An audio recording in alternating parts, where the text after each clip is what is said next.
Assalamualaikum warahmatullahi wabarakatuh. Sampurasun Kang Teteh. Berjumpa kembali bersama saya Anissa Nurul dalam program Beja Antara.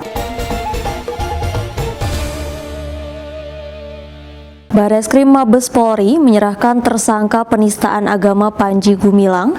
Berikut barang bukti kasus Kejaksaan Negeri Indramayu hari ini.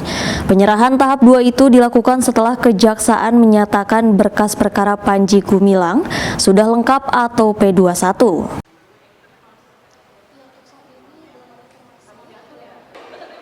Badan Reserse Kriminal atau Bareskrim Mabes Polri Senin 30 Oktober di Jakarta menyerahkan tersangka penista agama Panji Gumilang ke Kejaksaan Negeri Indramayu bersama dengan penyerahan barang bukti kasus.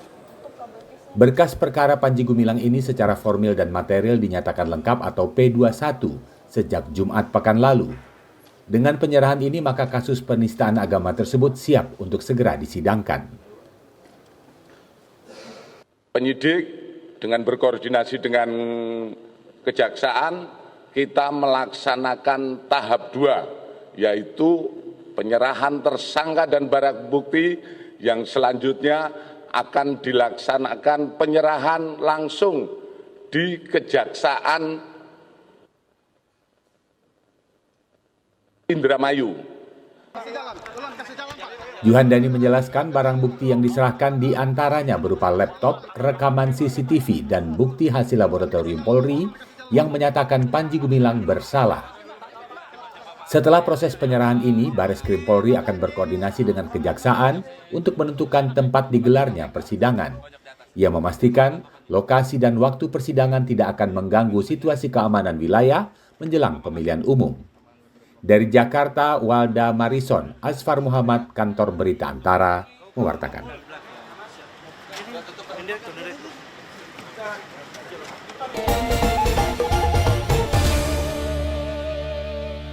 Bareskrim Mabes Polri menaikkan status kasus ujaran kebencian yang dilakukan Rocky Gerung ke tahap penyidikan.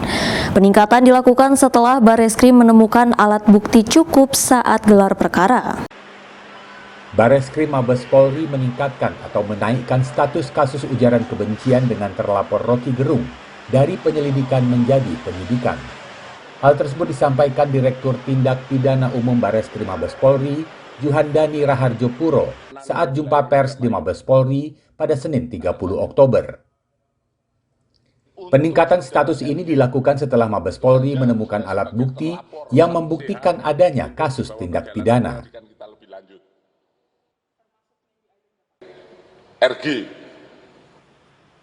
RG sudah kita gelarkan dan setelah digelarkan oleh penyidik, kita sepakat untuk menaikkan perkara itu dari penyelidikan menjadi penyidikan. Adapun proses ini bahwa kita mengetahui atau hasil gelar perkara diketahui bahwa telah terjadi suatu tindak pidana. Selama proses penyidikan, polisi telah memeriksa 17 orang saksi. Sebagai tindak lanjut, Bareskrim akan mengirimkan penyidik untuk mencari informasi di Polda Sumatera Utara, Polda Kalimantan Tengah, Kalimantan Timur, Yogyakarta, dan juga Polda Metro Jaya, di mana Rocky Gerung sempat dilaporkan atas kasus yang sama. Tidak menutup kemungkinan Bareskrim Mabes Polri akan kembali memanggil Rocky Gerung untuk pemeriksaan lanjutan. Dari Jakarta, Walda Marison, Asfar Muhammad, Kantor Berita Antara, mewartakan.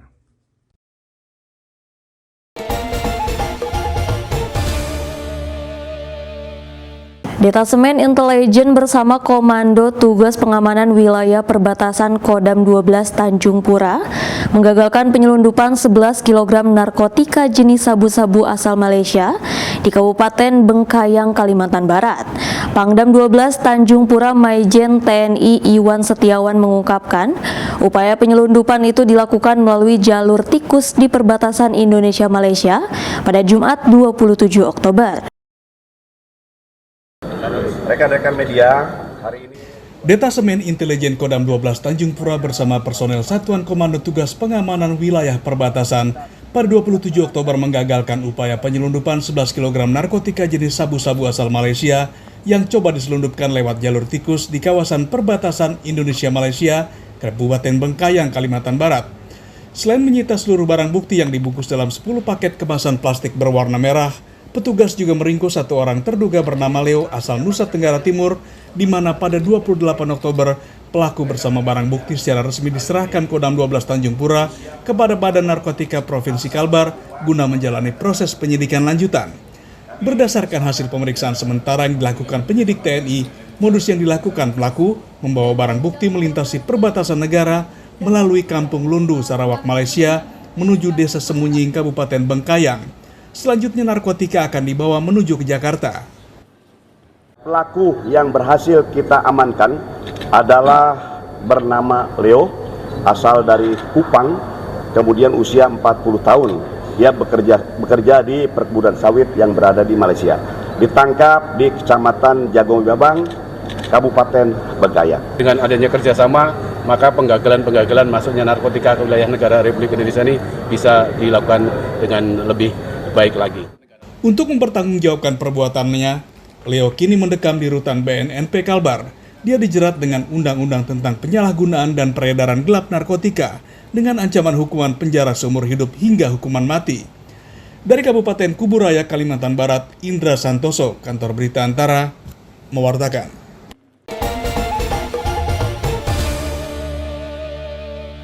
Kepolisian Resor Kota Besar Surabaya mencatat terjadi 374 kasus kecelakaan selama 3 bulan terakhir. Kecelakaan ini melibatkan 165 pengendara yang tidak memiliki surat izin mengemudi atau SIM, atau hampir mencapai 50% yang tergolong cukup tinggi. Padahal proses pengurusan SIM di Kota Surabaya cukup mudah. Ada program SIM Cak Babin di setiap kecamatan atau datang ke Satpas Kolombo. Kepolisian Resor Kota Besar Polrestabes Surabaya merilis angka kecelakaan selama 3 bulan terakhir, yaitu mulai awal Juli hingga akhir September 2023 yang tercatat sebanyak 374 kasus. Total korbannya sebanyak 445 orang yang mengalami luka berat maupun ringan. Sebanyak 34 korban diantaranya meninggal dunia. Pada Juli jumlah kejadian 110 dengan korban meninggal 14 orang dan pelaku tidak memiliki SIM 50 orang. Di bulan Agustus ada 147 kejadian yang menewaskan 11 orang dengan pelaku tidak memiliki SIM 63 orang. Sementara di bulan September terjadi 117 kecelakaan yang menewaskan 9 orang dengan pelaku tidak memiliki SIM sebanyak 52 orang.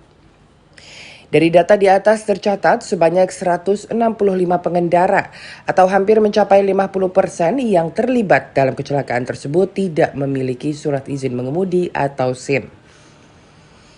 Kepala Satuan Lalu Lintas Kasat Lantas Polrestabes Surabaya, Ajun Komisaris Besar Polisi AKBP Arif Fazlur Rahman di Surabaya Sabtu 28 Oktober mengingatkan pentingnya memiliki SIM bagi setiap pengendara kendaraan bermotor roda 2 maupun 4 atau lebih demi keselamatan di jalan raya.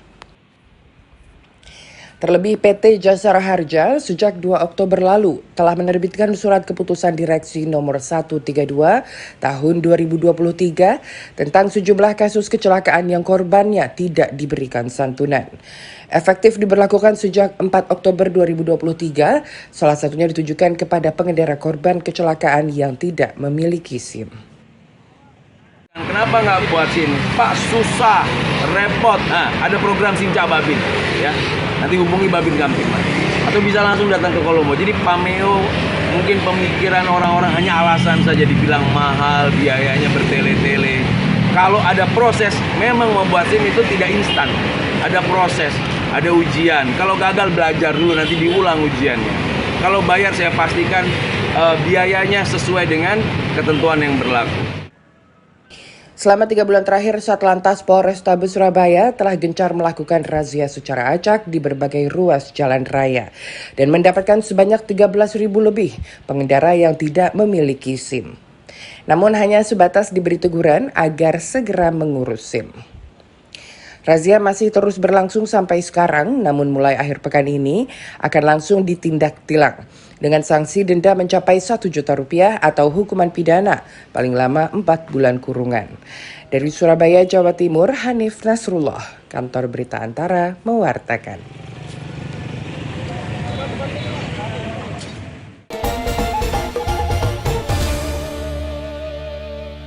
Pemadaman api melalui udara akan segera dilakukan di lokasi kebakaran hutan Taman Nasional Gunung Merbabu, wilayah Kecamatan Getasan, Kabupaten Semarang. Hal itu seperti dikatakan Dirjen Konservasi Sumber Daya Alam dan Ekosistem Kementerian Lingkungan Hidup dan Kehutanan, Satyawan Pudiatmoko, pada Sabtu 28 Oktober malam, karena upaya pemadaman melalui jalur darat terkendala medan yang terjal. Hingga 28 Oktober malam, luas lahan yang terbakar di Taman Nasional Gunung Merbabu mencapai 400 hektar, yang mencakup 3 wilayah yakni Kabupaten Semarang, Magelang, dan Boyolali. Upaya pemadaman melalui jalur darat untuk sementara dilakukan dengan cara tradisional dengan memukul api menggunakan dahan dan ranting karena mobil pemadam kebakaran tidak dapat masuk akibat medan yang terjal.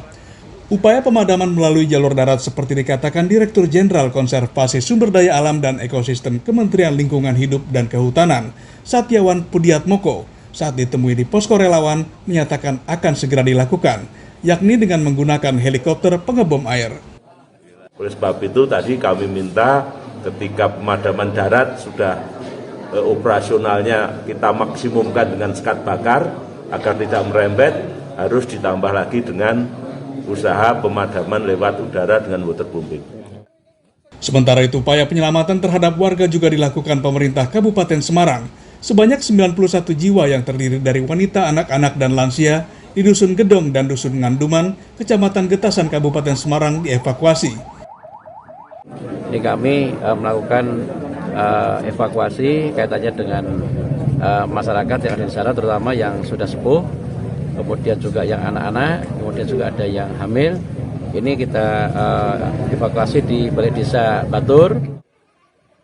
Warga yang dievakuasi berasal dari dusun terdekat dengan titik api untuk menghindari dampak buruk yang dapat terjadi sewaktu-waktu, termasuk menghindari gangguan kesehatan akibat dampak asap seperti sesak napas hingga gangguan penglihatan.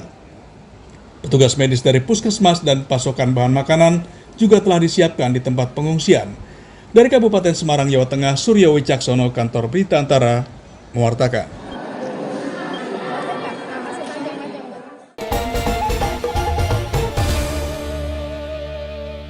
Menteri Perhubungan Budi Karya Sumadi melakukan groundbreaking pembangunan LRT Jakarta Fase 1B pada Senin 30 Oktober. Proyek tersebut akan menghubungkan stasiun Velodrome dengan stasiun Manggarai, memiliki 5 stasiun baru dan disebut oleh Menhub sebagai salah satu solusi pengurai macet di Jakarta. Menteri Perhubungan Budi Karya Sumadi melakukan groundbreaking atau peletakan batu pertama pertanda dimulainya proyek pembangunan lintas rel terpadu LRT Fase 1B pada Senin 30 Oktober di kawasan Stasiun Velodrome, Rawamangun, Jakarta Timur. Pembangunan yang masuk dalam proyek strategis nasional ini akan menghubungkan Stasiun Velodrome hingga Stasiun Manggarai dengan total panjang jalur Fase 1B mencapai 6,4 km. Pembangunannya ditargetkan selesai pada Agustus 2026. Budi Karya Sumadi menilai pembangunan yang mengintegrasikan sejumlah moda transportasi ini akan mendatangkan banyak manfaat, termasuk menurunkan angka kemacetan lalu lintas di Jakarta. Kita juga melihat bahwa apa yang akan dilakukan nanti tentu menurunkan kemacetan, meningkatkan tenaga kerja, dan ekonomi. Kami tadi berbincang bahwa dengan adanya ini nanti sampai ke Manggarai, maka integrasi daripada MRT, LRT, KRL, bahkan kereta cepat itu terintegrasi lebih baik. LRT Jakarta rute Velodrome hingga Manggarai ini akan memiliki 5 stasiun baru, yakni Stasiun Pemuda, Stasiun BPKP, Stasiun Pasar Pramuka, Stasiun Matraman, dan Stasiun Manggarai. Dari Jakarta, Aprilio Akbar, Pradana Putra Tampi, Kantor Berita Antara, mewartakan.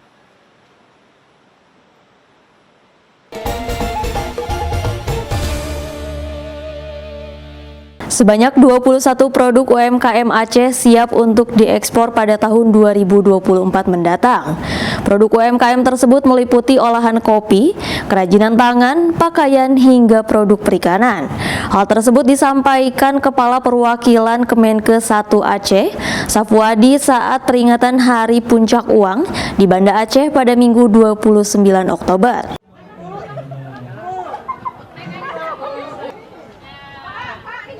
Kepala Perwakilan Kementerian Keuangan 1 Aceh, Safwadi, menyebut pihaknya terus berupaya agar banyak produk UMKM di Aceh dapat tembus pasar internasional. Menurutnya, saat ini ada sebanyak 21 produk UMKM di Aceh siap untuk diekspor pada tahun 2024 mendatang. Hal tersebut disampaikannya saat ditemui dalam agenda Bazar UMKM pada peringatan Puncak Hari Uang ke-77 di Gedung Keuangan Negara Banda Aceh, Minggu 29 Oktober. Adapun produk UMKM yang siap diekspor tersebut meliputi olahan kopi, kerajinan tangan, pakaian, makanan, hingga produk perikanan, di mana produk-produk tersebut sudah mendapat kontrak ekspor dengan pembeli dari luar negeri, seperti Malaysia, Vietnam, Cina, dan Timur Tengah. Ya, 21 masalah saya yang sudah ready untuk dilakukan ekspor. Hanya saja kami perlu laporkan juga, kami sampaikan juga bahwa ekspornya yang belum direct dari Aceh, continue. Karena masalahnya yang kami ikat hubungan dengan pembeli di luar negeri, mereka ingin agar ada kesinambungan pengiriman, bukan hanya dengan sekali proses. Contoh misalnya kerang darah tadi yang ke Vietnam, mereka minta itu seminggu kita harus bisa sediakan sekitar 1 ton. Jelasnya, agar produk yang diekspor mampu memenuhi permintaan pembeli di luar negeri, maka para pelaku UMKM harus mampu memproduksi dalam jumlah besar dan berkesinambungan. Dari Banda Aceh, Apreza Rahmat, Kantor Berita Antara, mewartakan.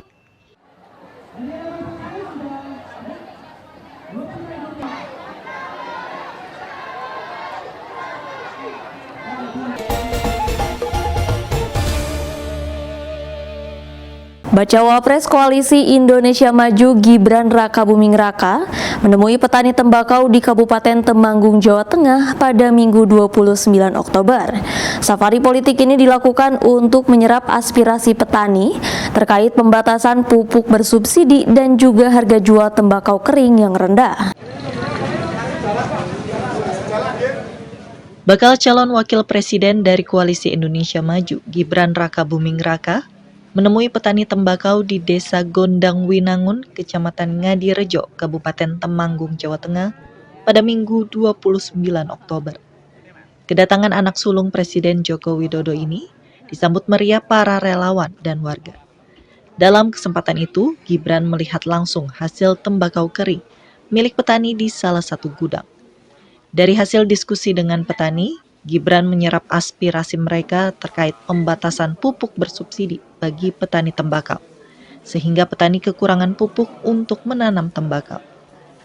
Di sisi lain, pada panen tahun ini, harga jual tembakau kering juga terbilang rendah, yakni Rp50.000 per kilogram. Padahal dengan didukung cuaca baik, seharusnya harga tembakau dapat mencapai lebih dari Rp100.000 per kilogram untuk kualitas D. Masalah pupuk langka itu gimana, Mas? Ya itu nanti harus dicarikan solusi. Kasihan kalau pupuknya langka, nanti kualitas tembakonya juga turun, nggak bisa dijual dengan harga yang tinggi. Ini tadi harganya 54. Solusinya apa, Mas? Berarti tadi solusinya apa? Nanti kami carikan solusi, terutama untuk pasokan pupuknya. Sebelum menemui petani tembakau, dalam safari politiknya, Gibran juga melakukan kunjungan ke salah satu pelaku UMKM, Carica, di Wonosobo, Jawa Tengah. Dari Temanggung, Jawa Tengah, Firman Eko Handi, Kantor Berita Antara, mewartakan.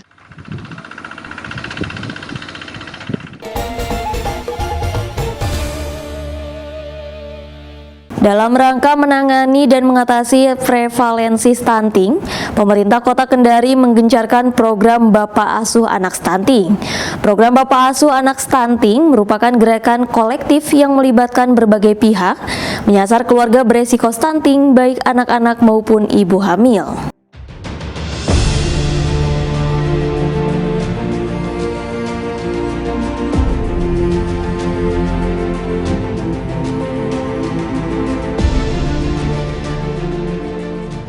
Guna mempercepat penurunan angka stunting, pemerintah melalui Badan Kependudukan dan Keluarga Berencana Nasional meluncurkan program Bapak Asuh Anak Stunting atau BAAS pada pertengahan tahun 2022 lalu. Sejumlah daerah telah merealisasikan program ini, termasuk Kota Kendari, Sulawesi Tenggara. Dengan mengadopsi program BAAS sebagai salah satu upaya dalam menangani serta mengatasi prevalensi stunting di Kota Kendari, pemerintah Kota Kendari telah mencanangkan gerakan orang tua asuh stunting yang saat ini terus digencarkan oleh berbagai pihak.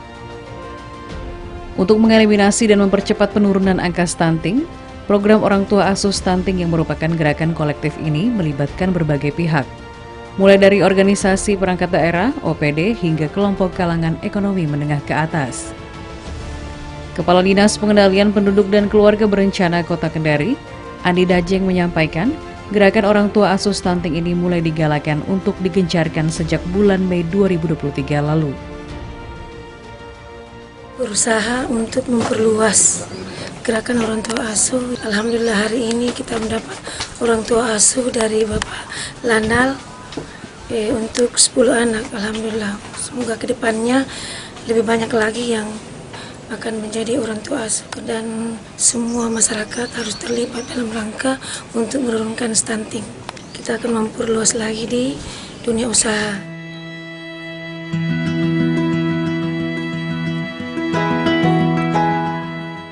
Program BAAS atau orang tua asuh stunting ini menyasar keluarga beresiko stunting. Tidak hanya bayi di bawah 2 tahun atau baduta, tapi juga para ibu hamil. Terdapat 2 fokus asuhan yang diberikan orang tua asuh kepada keluarga beresiko stunting, yakni asuhan prioritas dan asuhan pendamping. Di mana untuk asuhan prioritas berupa pemberian makanan tambahan nutrisi, protein dan gizi seimbang, yakni beras, telur, dan susu. Sedangkan asuhan pendamping berupa KIE, komunikasi, informasi, dan edukasi terkait pencegahan dan penanganan stunting.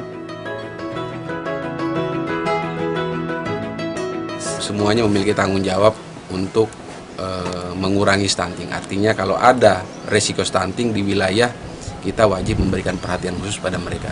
Nanti kita akan intervensi sehingga itu akan lebih baik lagi karena kita perlu menyadari bahwa penerus generasi Indonesia saat ini yang masih kecil-kecil. Kalau misalnya sekarang mereka sudah sakit, tidak diperhatikan gizinya, maka bagaimana nanti keberlangsungan SDM kita ya? Salah satu keluarga penerima manfaat, Ica Fitria, mengaku sejak anaknya menjadi anak asuh stunting, pertumbuhannya semakin membaik setiap bulannya, baik dari ukuran panjang atau tinggi maupun berat badannya. Pertumbuhannya alhamdulillah meningkat Pak, tiap bulan itu ada terus perkembangannya naik, berat badannya naik, tingginya naik. Sebelumnya itu Pak dia masuk kayak 76, sekarang alhamdulillah sudah beberapa bulan sudah masuk 80,5. Kalau timbangan dari 8,6 sekarang alhamdulillah sudah naik. Sudah naik 9,4. Karena adanya program ini alhamdulillah terbantu sekali. Ini pertumbuhannya jadi lebih baik lagi.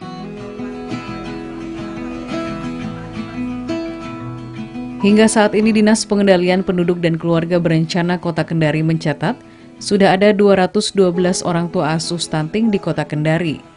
Terdiri dari 105 orang tua asuh baduta dan 107 orang tua asuh untuk ibu hamil. Berdasarkan hasil survei Status Gizi Indonesia (SSGI), Kota Kendari berhasil menurunkan prevalensi stunting dari 24% tahun 2021 menjadi 19,5% di tahun 2022. Kota Kendari pun memperoleh predikat daerah dengan angka stunting terendah dari 17 kabupaten kota di Provinsi Sulawesi Tenggara. Dari Kendari, Sulawesi Tenggara, Saharudin, Kantor Berita Antara, mewartakan.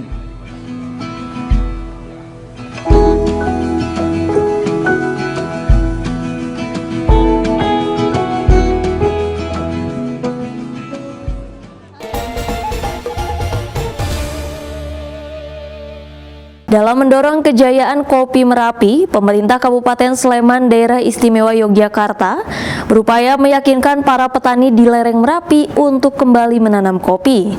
Mengingat sebelum erupsi Gunung Merapi pada tahun 2010 silam, daerah Sleman menjadi daerah penghasil kopi dengan luas lahan 800 hektar.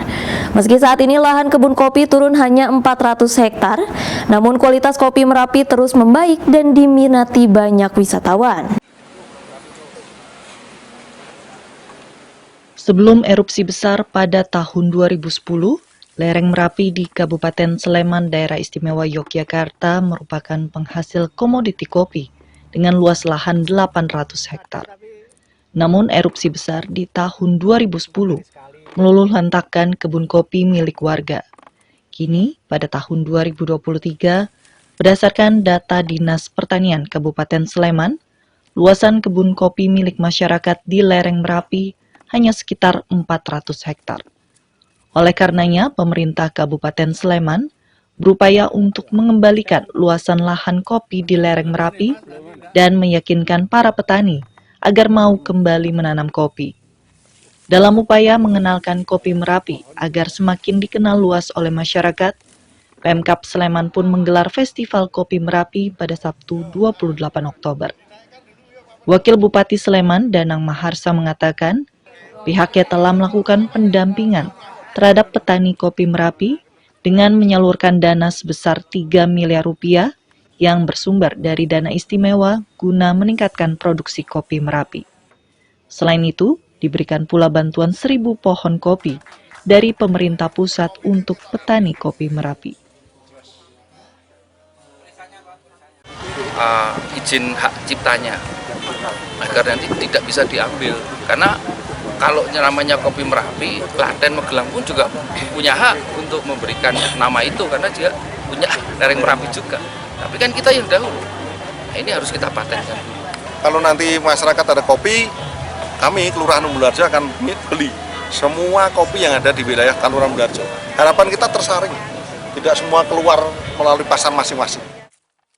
Salah satu petani kopi di lereng Merapi mengaku, pasca erupsi tahun 2010, kualitas kopi Merapi terus membaik, ditambah pula adanya bantuan pemasaran dari pihak pemerintah daerah setempat. Ya itu perkembangannya itu sehabis itu lebih bagus. Di lain kita buahnya itu banyak terus rasanya lebih enak. Itu sehabis erupsi ini. Karena itu pupuknya dari abu vulkanik itu ya ada cita rasa tersendiri kalau yang.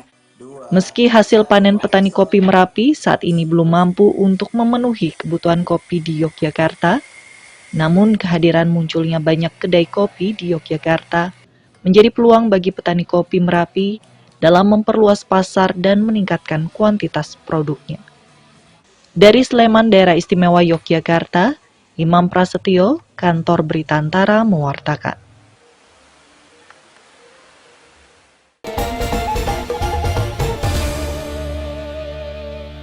Komisi Pemilihan Umum Kota Bogor, Jawa Barat gencar mensosialisasikan pemilihan umum 2024 di kalangan pemilih pemula. Salah satu yang dilakukan adalah dengan mengajak mereka nonton bareng film berjudul Kejarlah Janji di Universitas Pakuan Kota Bogor, Jawa Barat pada Sabtu 28 Oktober. Dalam upaya menyosialisasikan pemilu tahun 2024 kepada pemilih pemula usia 17 tahun, Komisi Pemilihan Umum Kota Bogor menggelar program nonton bareng film berjudul Kejarlah Janji di Universitas Pakuan Kota Bogor, Jawa Barat. Ketua KPU Kota Bogor, Samsudin, mengatakan film tersebut perlu ditonton karena mengajak masyarakat, utamanya pemilih pemula, menjadi pemilih cerdas. Sosialisasi yang kami lakukan adalah dengan nonton bareng film Kejarlah Janji yang dibuat oleh Pak Gari Nugroho bekerjasama dengan KPU RI. Nah, kemarin kami sudah melakukan sosialisasi tersebut, nonton bareng tersebut di pesantren, salah satu pesantren Kota Bogor, dan hari ini di kampus Universitas Pakuan Kota Bogor. Kami berharap dengan metode sosialisasi yang ada, ini kekinian, kemudian sesuai dengan frekuensi mereka sebagai pemilih muda.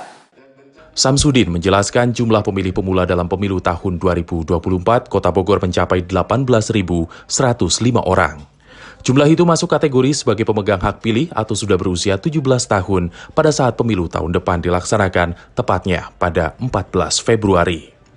Dari Kota Bogor, Jawa Barat, Fazar Ilham, Kantor Berita Antara, mewartakan.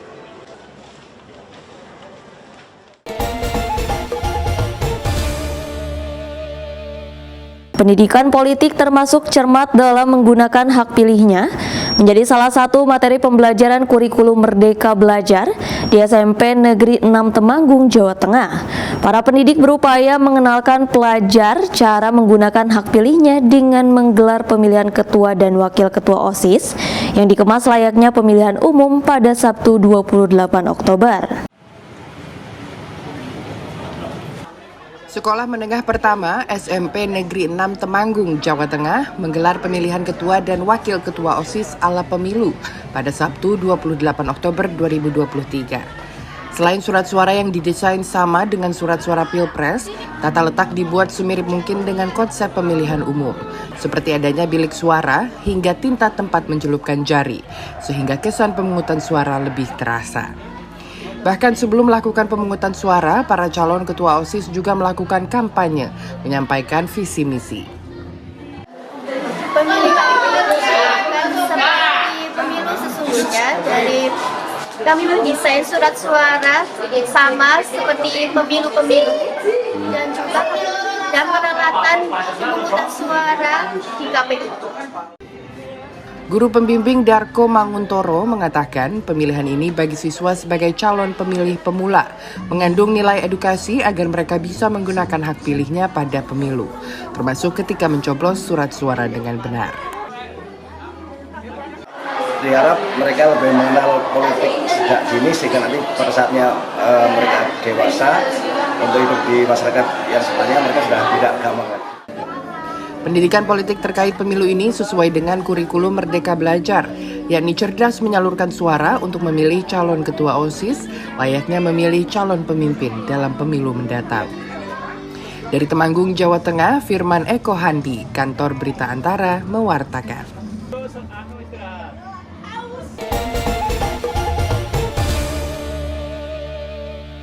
Akang Teteh, demikian Beja Antara hari ini. Tetap saksikan Beja Antara setiap hari Senin sampai dengan Sabtu. Saya Anissa Nurul beserta kru yang bertugas pamit undur diri. Terima kasih. Wassalamualaikum warahmatullahi wabarakatuh.